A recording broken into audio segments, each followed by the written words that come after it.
Welcome to a brand new episode, you guys. I got a good one for you. I can just feel it. I can feel it just fresh back from MxPx in Vancouver, BC at the Commodore Ballroom. And then awesome, epic show. And then just did Goldfinger. That was St. Louis, Missouri and Nashville, Tennessee. But who knows what's going to happen? This is the day after. This is the week after. And the week of the MxPx Northern California run, we're going to hit Santa Cruz, California on, I probably should look this up. We're going to hit the Catalyst in Santa Cruz, California. It's going to be awesome. MxPx and the Ataris. Let me just double check this date. 23rd, January 23rd. That's Friday, January 24th. San Francisco, California at the Fillmore. By the time you hear this, I don't even know if there's tickets left for San Francisco. So if you want to go, please don't wait. Go get those tickets. That probably is supposed to sell out before doors. So Santa Cruz, there's still some tickets left. We'll see you out there. It's going to be awesome. And then, of course, March 26th, that's a Thursday night. MxPx and the Ataris are descending upon the East Coast to start our 4-day run. Thursday, March 26th, 9:30 Club, Washington, D.C. Can't wait to get back to that, baby. Friday, March 27th, the Norva, Norfolk, Virginia. I was just over there. It's a beautiful venue. I can't wait to go back. No, the hot tub was not going. I didn't get in the hot tub, but the sauna wasn't going either. Maybe we'll do a sauna this time. Anyway, Saturday, March 28th, the Fillmore, Charlotte, North Carolina. Are we going to see Bob there? Bob McKnight, producer extraordinaire. I think we might. Sunday, March 29th, Charleston Music Hall, Charleston, South Carolina. Let's go surfing. Everybody surfing in the USA. Let's go. Can't wait for it. And then Mission Ballroom in Denver, Colorado. MxPx, Goldfinger, Zebrahead, and Homegrown all one night. Saturday, April 11th. That's at Mission Ballroom, Denver, Colorado. Tickets on sale right now. MxPx.com. Do not wait to get tickets for that show. It's going to be awesome. It's going to be packed. All right. Denver is going to be going off. MxPx.com. We've got hoodies, this biker zip up hoodie that's cool on the back. We've got a kid's version of that. It's a triker, not a biker. And then we've got skateboards and t-shirts and hoodie, like I just said, hoodies, plushies, socks, poker chips, pajama bottoms, which I'm a big fan of the pajama bottoms. We got a bunch of stuff, but the pajama bottoms might be my favorite. And of course, we got like a Hawaiian shirt, board shorts. We got a bunch of summer stuff. Maybe you like to dress like it's summer all year long. That's for you. Vinyl all day long. Don't wait for that. All right. I think I've done my duty. Let's get to it. I'm drinking coffee. I'm wearing a Danny Attack shirt. Shout out Danny Attack. What's up, buddy? How you doing? And let's get to it. So we were just in Seattle, like I said, and this artist at the meet and greet gave us this painting, and I'm going to put this up in the studio. And it's his sort of like a little ode to us with the show. And this is Bremerton. This is like the naval ships. And here's the Pokinatcha punk doing his thing. 69 is the name of the boat number. Anyway, so Daniel Rhodes is the artist, and he Organ Punk Projects is his thing. So he says, I was once stationed at Naval Base Kitsap. Punk music was my only friend for the first 1 to 2 years that I was in the Navy. I hope you guys appreciate the painting, Daniel. Thank you, MxPx. Yes, absolutely. This is so cool. Thank you. Appreciate it, Daniel. This is an actual canvas, so it's a cloth painting, and I'm gonna put this up somewhere in the studio. I'm not exactly sure where yet, but I was actually just thinking about adding and switching up some of the artwork in a few of the spots around here. So yes, it's going up somewhere. Thank you. Appreciate that. That's so cool. All right, you guys. Last week I was talking about my first bass, and I was talking about the Peavey T-40. I don't know what that stands for, but 40 I assume means 4 strings, because I had the Peavey T-60. But look at this. Oh my gosh, this is so heavy. This is my bass. This is it. This is, I thought, you know, people wanted to know if I still had it. They wanted to see if it still existed. And here it is. For those of you that aren't watching the YouTube version of this, well, you can go over to Mike Herrera video on YouTube and subscribe to it. And you can see, you don't have to subscribe to watch this, of course, but it would help.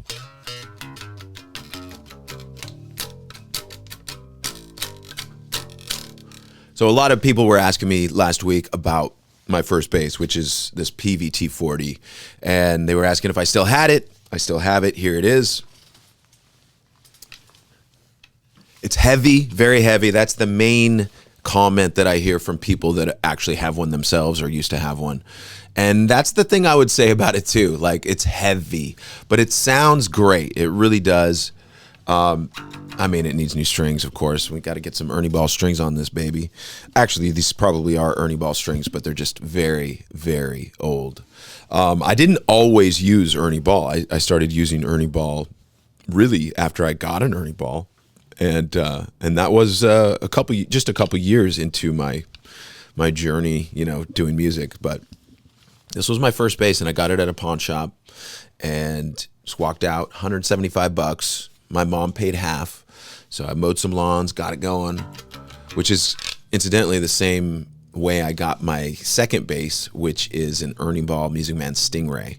And I got that. I put that on layaway at American Music in Tacoma, Washington, mowed a bunch of lawns, and I finally owned that. And I brought it back just in time for a show in Silverdale, Washington, where MxPx was headlining, and I played it for the first time the day I got it. And you know, it was a little hard to get used to, but I finally got used to it, and it was just perfect.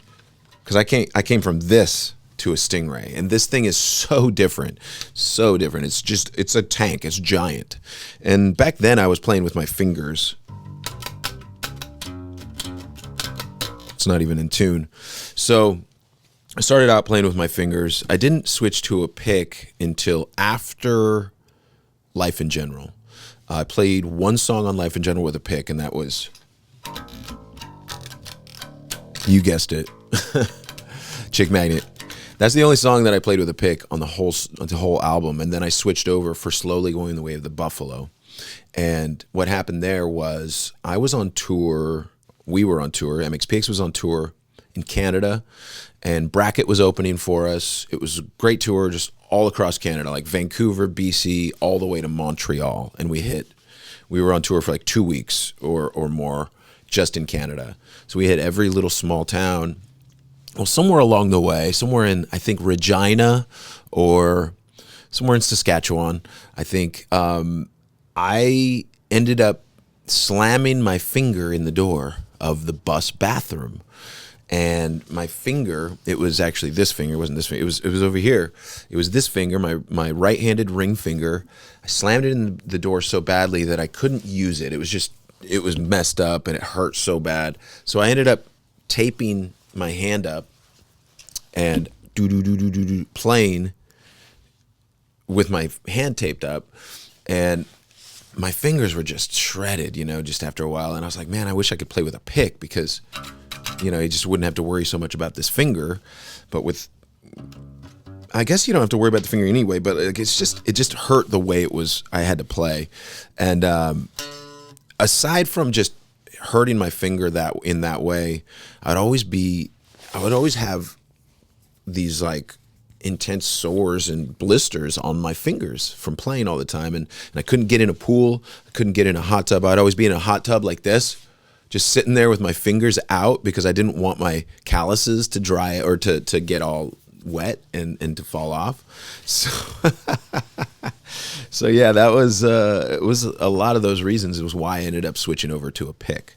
But the final straw was slamming my finger in that bus bathroom door.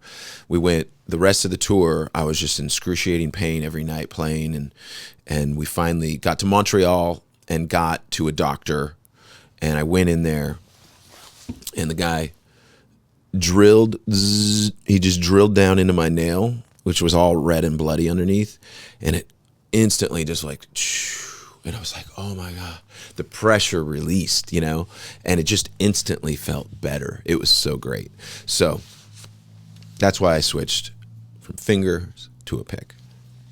All right, so this Peavey T-40, pretty great bass. It was my first bass. I played it, you know, the first couple years we were in a band until I got my Ernie Ball Music Man StingRay, the first one. And then it's been, for the most part, StingRays ever since. I did at one point, when I wasn't endorsed by Ernie Ball, I switched and started playing P basses, and I had this nice P bass for a while. I still have it, but P basses are great. Like, it's a great sound. And then ultimately I went back to Ernie Ball and never looked back, and they sponsored me, and they sponsored the whole band, and it's been amazing. And they're still a great company and a huge, I owe them a huge debt of gratitude. So thank you, Ernie Ball. Thank you, Sterling by Music Man. Everybody in all the organizations, it's all one big family. I appreciate what you guys do, so thank you. So I put this down and picked up an Ernie Ball. But you know what's funny? This is my first ever bass, this Peavey T-40. And then here is my latest, newest bass. Thought it's only fair. This is my signature series model, Sterling by Music Man, and it's a StingRay. It's the exact body that is on my basses that I play. There's a few differences. This one, actually, the price point is much lower. It's much more affordable, but there's a volume knob. Finally, we put a volume knob in, but I wanted to do that because I feel like a lot of these players are going to be beginners or just people that are more casual. They have it in their bedroom, they have it in a smaller club, and it's nice to have a volume now and again so you can just turn it up, turn it down, turn it off, whatever. So it's kind of cool to have that, and it's fun for me to try again, because my actual signature models, the ones I play on stage, don't have volume. They don't have the tone knobs. They're just dummies. And the reason why I leave them there is because I think they look good. I think they make the bass look like the bass. So I didn't want to change the look of the bass. I wanted to keep that the same. So if people are like, why do they do that? Well, that's why, because I want it to look good. But I honestly don't need it. I don't need the tone knobs. I don't need the bass. It all goes from what I'm playing, the pickup, to the amp, and then you adjust from there. You got your sound guy adjusting from there. So it's a little different. But with this model, it's awesome that, you know, there's so many more people that can have this bass. And the pickguard itself is slightly different, but it's not a sticker. It's a decal that's inside. It's baked into the actual pickguard, so it's pretty cool. Full disclosure, I think they did a phenomenal job on this instrument. And for the price point, I'm even happier. I'm absolutely floored by the quality you get for this price point, which is under $500 US. So insane. So thank you to everyone, anybody out there that's purchased one of these. Maybe you got it as a gift. Thank you so much for supporting. Please tag me, tag Sterling by Music Man in any of your posts on Instagram, on YouTube, on Facebook, anything like that. I appreciate that. On TikTok would mean the world to me to tag me and tag Sterling by Music Man. All right.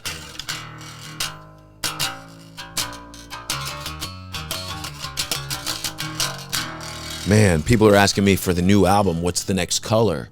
And to be honest, we don't know yet. It's, man, I got a couple ideas. Nothing crazy so far, but I don't know.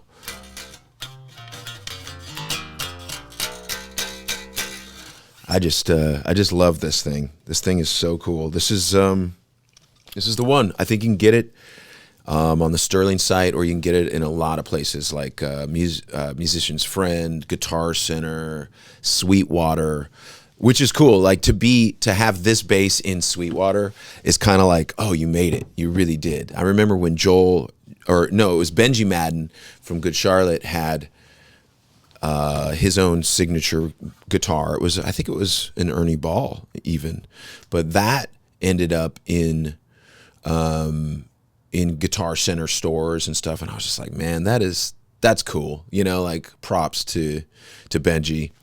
And I don't even think he plays those anymore. You know, it was just kind of a thing. It wasn't really baked into his image in the same way that it is mine. I feel like everybody that sees this bass knows, oh, that's Mike Herrera's bass, right? Or, you know, that's the MxPx bass. But, you know, you don't get that from just doing 1 or 2 shows with a bass. I've been playing thousands of shows with these basses, and it's amazing. So it's amazing to still be doing this. Thank you. All right, so this is it. This is the Mike Herrera Signature Series, Sterling by Music Man, StingRay bass. It's beautiful. It's a great price. It's still passive. You don't need a pickup battery, so you can just leave that. You can put other things in there, whatever you might need to hide in there. But all right, that's it. Thank you guys so much. Anybody that's supported and been a part of that and been positive, you know, I just if you're just positive, like if you come onto my page and you comment something positive, I love you. Thank you. Because it is such a negative world out there, and it's easy to complain. It's easy to get on people. You should be doing this. You should be doing that. That's not how I get things done. I run on positivity. I run on being, you know, being pumped up, not being torn down, you know? So I think a lot of people are like that. A lot of people you need a pep talk, right? You don't need somebody complaining about all the things you've done wrong, because we know what we're doing wrong. We just need a reason to do better. You know, everybody needs a reason. So what's your reason? I got a lot of reasons. You know, it didn't start out as family, but it's definitely become family. My reasons were I want to change the world. You know, I want to impact people, and I think whether I realized it or not back in the early days, I think I did want to impact people with positivity. I was writing a lot of songs that were negative, that were like against this, and I still do. I still have songs like that, but I always try to. I shake it off. I kick it off. I go, okay, well, I got that done. Now let's move on and be more positive from here on. You know, so we don't have to be positive every freaking step of the way. But when we leave a lasting image, we leave a comment out there on somebody's page, is that is going to sit there for a while. Other people will see that. Do you want to leave a positive message, or do you want to leave a condescending, a negative message? And there's a lot of people that are angry out there, and I'm with you. I'm angry about a lot of things, but I just choose not to dwell on that anger. I always try to move past it, or realize it'll come back around. Like, we're just rounding the building right now. Like that anger is going to come back up, but like, it doesn't have to be 24/7. It doesn't have to be what I'm constantly focused on. So, yeah. If you guys have questions, concerns, anything negative too, by the way, don't not be negative just because I'm saying don't be negative. I'm not saying don't be negative. I'm saying I appreciate the balance and the overbalance of positivity, because there's so much negativity, and that's what gets eyeballs in the world. That's what gets clicks and views online, is the negativity, the bad stories, the things that make you go, clutch your pearls, like this person did this, that with that, you know, like, it's just, that's why I'm saying let's choose to leave a positive image if we can. You know, not everybody can. I get that. But I appreciate you guys, and I appreciate you listening to this podcast, and I hope you get something out of it, because I certainly do, and I certainly enjoy and appreciate when I get to meet some of you, even just for a minute, about just, hey, I listen to the podcast, thank you for doing it. And that's just like, wow. Like, the fact that I even get that is more than most, you know, so I appreciate you. Thank you. Let's get to some voicemails, of course. Let's get to some voicemails.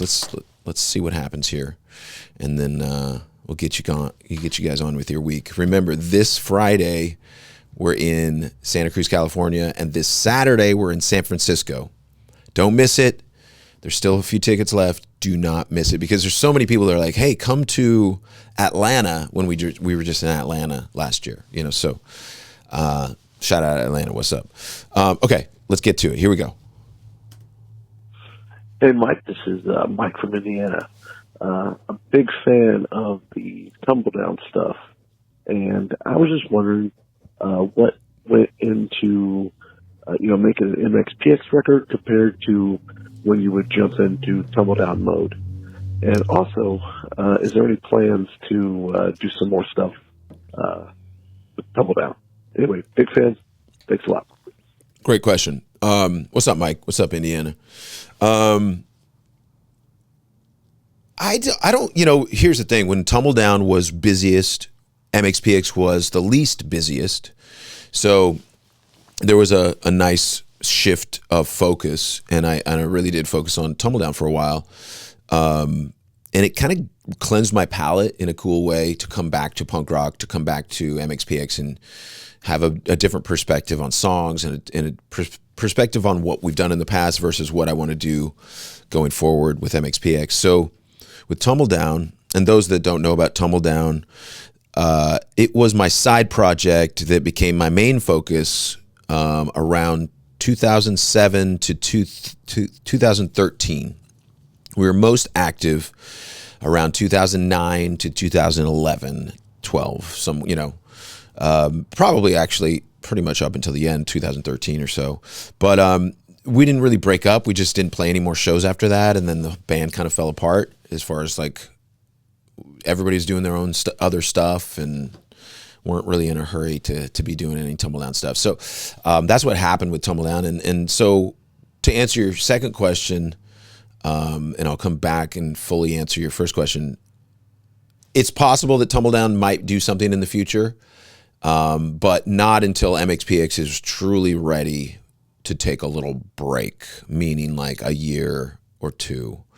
And then maybe, yeah, we'll see. But MxPx is so busy right now, it's not going to be anytime super soon. But to go back to what's the difference between writing and making a Tumbledown album versus an MxPx album, there's not a ton of difference. I mean, it's different players, different people in the band. But the way I do it is I write all the songs, and I bring one or two songs. Well, usually at this point, it's one song at a time. You bring a song to practice and you go, okay, here's how it goes. And I've started even printing out chords and lyrics for MxPx lately. It just makes it so much faster. It's like, here's the chord of the verse. Here's the chord of the chorus. Here are the lyrics. And all of this stuff can change as you work out the song. But to start with some sort of frame is very helpful. And that's just kind of how I do it. I mean, it's always started with some sort of framework with lyrics and chords and melodies and usually guitar riffs. And then more in between stuff, or I'll have a vague idea of like, I want to there. Jack will do that with Tumbledown. Tom and Chris will work out their parts with MxPx and change up stuff and add their own little personality to it. I would say Yuri does the same thing. I kind of have a basic idea of like, okay, if we're going to go fast here, we're going to go mid-tempo here. I want to push on the kick and the hi-hat here, maybe the kick and the ride. Let's try that. We'll try a lot of different things drum-wise, but a lot of it comes down to, Yuri, can you do a fill going into this chorus? And then we'll just do the chorus and be like, what are you doing on the chorus? All right, yeah, I like that. Cool. Or, hey, can you try something else on the kick? It's just something, and we just do that. And that's kind of the same with Tumbledown, I would say, with Harley on drums, is you let them do what they feel, unless it's completely not working with what you were trying to do with like a vocal or this or that. But like, I love having the band there to really put the final personality on the idea, because you can have like a lyric and a melody and a chord structure. You can do it 10 different ways, right? You can do it like MxPx might, but you can do it 3 or 4 different ways like MxPx might, and so on and so forth with Tumbledown. And anything, like if I'm going to do this song acoustic by myself, well, you might do it the song a little bit differently, right? You don't need to, it's a little slower maybe, so you change how many times you might do a certain part, but it's all just starting with a lump of clay, which is, for me, the chords and the melody and the lyrics. And sometimes I have a riff, sometimes I don't. Usually I do. Or I have an idea of what I want the riff to be, and then I write it later. But for the most part, we get that lump of clay, and then we bring these materials to the band, and the band starts crafting and sculpting in a cool way, in a way that only they can do to make it sound like they're playing it. And the same goes for any band of any group of musicians. How they play will change depending on who is in the band playing bass, who is in the band playing guitar, and so forth, right? So it's a beautiful thing, and it's certainly not easy, but it's certainly not as stressful as somebody out there unwiring landmines on a battlefield somewhere. Like that's real work. And what we're doing is we're making things, we're trying to make things that people are affected by. Really, that's when I hear the new songs, I want to be pumped up, I want to be affected by it. So I hope we're doing our job. All right, great question. All right, let's move on. 3-minute limit. This is Chelsea Corbin. I'm the one that called a blubbering mess about a month ago. I'm sure you can hear I've lost my voice. It's all your fault. I just want to thank you for the ticket to the show. Kevin Diers, again, one of my best friends since we were little babies. Our dads would drop us off around the corner to go to one of your shows, and now I'm 40 years old, and it was the most nostalgic night of my life. I didn't think I'd be able to go. Thank you for giving Kevin a shout out. He totally deserves it. Again, you guys started it for him. He listened to one of your songs when we were little baby teenagers, and he was like, what else is out there now for me? And he made it come true. Thank you. I handed you one of his hoodies at the end of the night. I couldn't wait in the line. I wanted you to know that was his. You are the one person that he would probably want to have it. He'd be overjoyed that you had it. It was one of his favorite hoodies. And thank you. Thank you again. You guys were so kind, so nice, so wonderful. And that was one of the most emotional, unforgettable shows I've been to in a long time. And if I see you out and about, I am going to come say hi. Thank you. Bye. Hey, Chelsea, thank you so much for calling back in with the update. And it was great to meet you briefly at the show. So the hoodie, the blue hoodie, I got it. I did bring it home. And immediately my daughter, Sailor, was like, that is a cool hoodie. I'm like, here you go. It's like her perfect size because it's like big and baggy. And I was just thinking to myself, like, it would blow Kevin's mind if he knew, one, you gave me his hoodie, I had his hoodie, and I gave it to my daughter, who is sort of like, following in my footsteps. She's a great songwriter, singer, artist, player, everything. So Kevin Diers, you absolutely deserve a shout out. I don't want to get teary eyed, but man, he was, I didn't even know him that well. Like I knew him professionally. And I wish I would have known he was as big a fan as he was. He played it cool. He really did. So thanks for, calling in, Chelsea. Hey, shout out to Danny and Miggs and the whole KISW crew. They came out, and I didn't actually get to see them the other night. It was a packed, crazy night, but I'll see you guys soon. So thank you, and much love to the KISW crew in Seattle. All right, you guys. Kevin, you are still missed. We miss you and we love you. All right, let's move on. Let's go to another voicemail. What's going on, Mike? Rob, originally from Fullerton, and now I live in Battleground, Washington. So, growing up, I was a huge fan of you guys, and it was a surprise to me when I saw your guys' video was filmed in Fullerton at the Zoot Suit shop or across the street from the Zoot Suit shop that one of my aunts owns. Anyways, then I noticed later you guys did some more stuff in Fullerton when you were in Tumbledown, so I was wondering if you guys had some sort of connection out there or something. I always thought that was interesting. And then now I'm living in Battleground, Washington, which is crazy. You know, I've been out here for 11 years, and I love it. I love the Northwest and everything. It was cool to go through Bremerton. I got to catch you guys at Jazz Bones a few times. And I hope you guys come to Portland soon. There hasn't been a Portland show out here for a while, as far as like MxPx or like any pop punk bands, really. But yeah, it'd be great to see you guys again, and take care. Happy holidays, and take it easy. What up, Rob? Man, thank you for calling in. Fullerton, what is the connection with MxPx and Fullerton, or Tumbledown and Fullerton? There is no real connection. I mean, I've played so many gigs down there. I played solo. I've played Tumbledown. I played MxPx. We played down there. We apparently shot some video down there. I think what it is the video was shot down in Fullerton because it was outside of LA. It was probably cheaper to get the location for the guy, the video director. So the video director in this case, I don't know what video you're talking about. You might be talking about something from Slowly Going the Way of the Buffalo, like I'm Okay, You're Okay. If that's the case, that makes sense. The Jeff Gordon, the video director, was from Orange County and from right there. So, you know, the donut shop, and he was friends with Aaron Barrett from Real Big Fish. So Aaron Barrett's in that video. I think it's just Fullerton's just right there in the middle of everything. I don't think there's a real connection with that actual town other than Jeff lived there. Jeff, all his people, all the actors were from around there. And you could just basically get free location, like no location fees for a lot of these things back in those days if you stayed out of LA.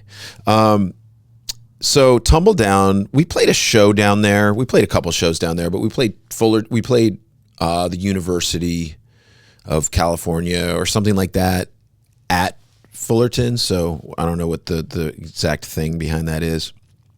No connection, just good people down there. Good people on all sides. Okay. All right. Anyway, Battleground, Washington. I don't even know where that is, man, but apparently it's somewhat close to Portland. I hear you on Portland. We just skipped Portland because we were in Bend, Oregon, and we were in Boise, Idaho. We were in Seattle, but also we were in Portland the year before that. I want to say, was it 2020? Was it 2023 or 2024? Where we played with NoFX in Portland at their last show in Portland. We played, didn't we play right? Yeah, we did. We played right before them. It was great. It was a great crowd. It was awesome. You might have missed that. I get it. And you're right. I think the last time we played Portland before the NoFX thing was when we released the self-titled album. We did Seattle and Portland that weekend or the weekend after or something like that.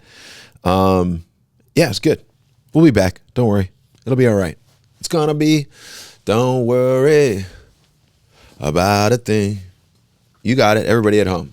Because every little thing is gonna be all right. All right, here we go. Next one. Hey, Mike, this is AJ from New Jersey. Thanks for everything you do, man. Really love it. My question is, you know, knowing that you guys are still grinding and still working hard, was there ever a call or a meeting that you had that you left and you were like, we made it. We're not going to have to work a traditional 9-to-5 job. We can be artists. We absolutely made it. And if there was, what was that feeling that you had? Again, I know you guys are still out there grinding and working hard, but would just be curious to hear if you ever had a call or a meeting like that. Thanks, man. Keep it up. All right, AJ. Did we ever get a call where they said, you made it, you're rich, you're never going to have to work a day in your life again? No, but the closest thing to that was, this is kind of funny. I was driving on Kitsap Way, heading towards my parents' house on Chico, and Kitsap Way actually turns into Chico once it goes down the hill. So I was up on the top of the hill. I was driving, and I remember getting a call from our manager at the time, Creighton Burke. We were working on the album I think it was before Everything and After. So 2002, somewhere in there. I don't know when that record was being worked on, but it was early 2000s. And I remember I got a call from Creighton, and he goes, "Congratulations, are you sitting down?" And I'm like, "Wait, what? I'm driving. Yeah, I'm sitting down." He's like, "You did it. You did it." I'm like, "What are you talking about?" He's like, "I think you wrote a hit song." This is so funny. I've never really told this story, and then I'm like, "What are you talking about?" And he goes, "Coffee. This song is so good. This is it. I just know it." And what's funny about that song is the song Coffee became a B-side. It never even was released on the album. That's how wrong Creighton Burke was about his hit song ability. But that's okay, because I didn't think that song was a hit. I was like, okay, sure. And then it ended up not on the record. It's just funny because you can never be sure about anything. I think that's the moral of the story. And there's been many conversations where we're like, okay, well, if we do this and this happens, we'll never have to work a day again in our lives.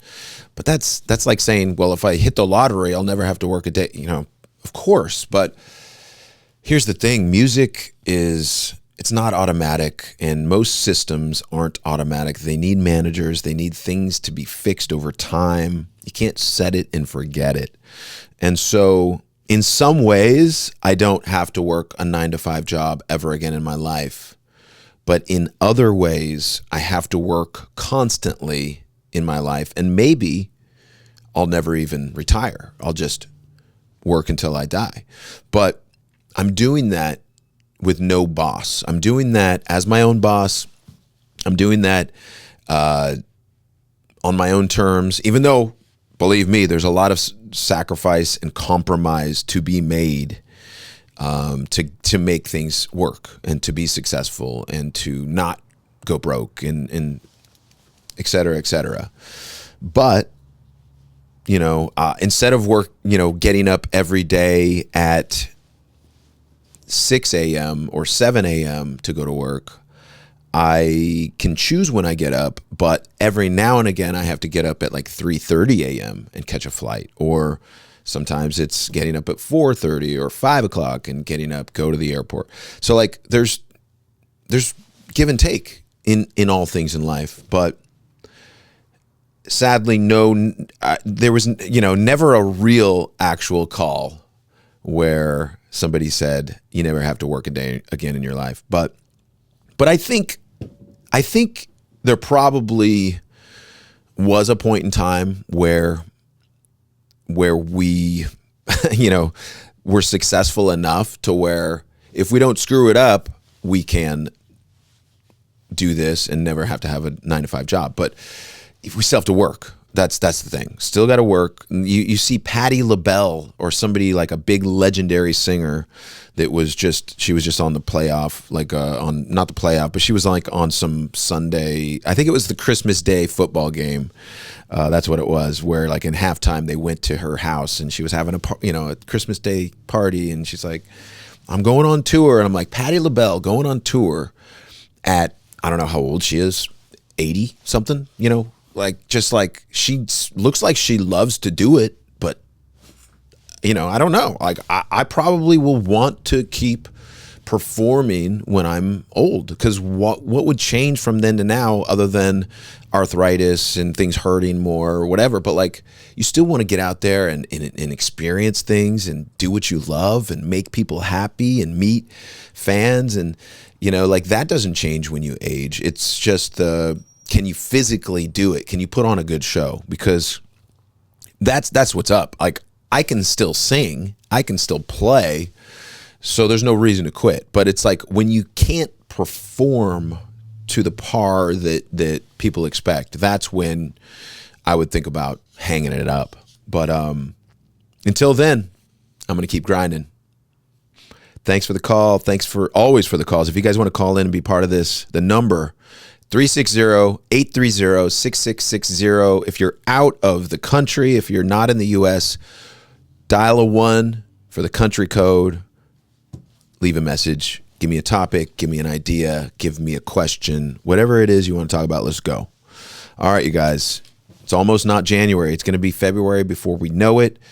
That means, I don't know what that means. That means just don't wait. Whatever you want to do, whatever you want to get it going today. Don't wait to start something, because nobody really ever knows how to do something until they actually start. All right. Shout out to Bob McKnight for producing. Much love to you. MxPx.com. You can get show links and tickets there. You can get vinyl, hoodies, hats, posters, T-shirts, everything. All at MxPx.com. And that's what keeps our lights on. That's what keeps me from having to work that 9 to 5 day job. All right. Peace out. Much love.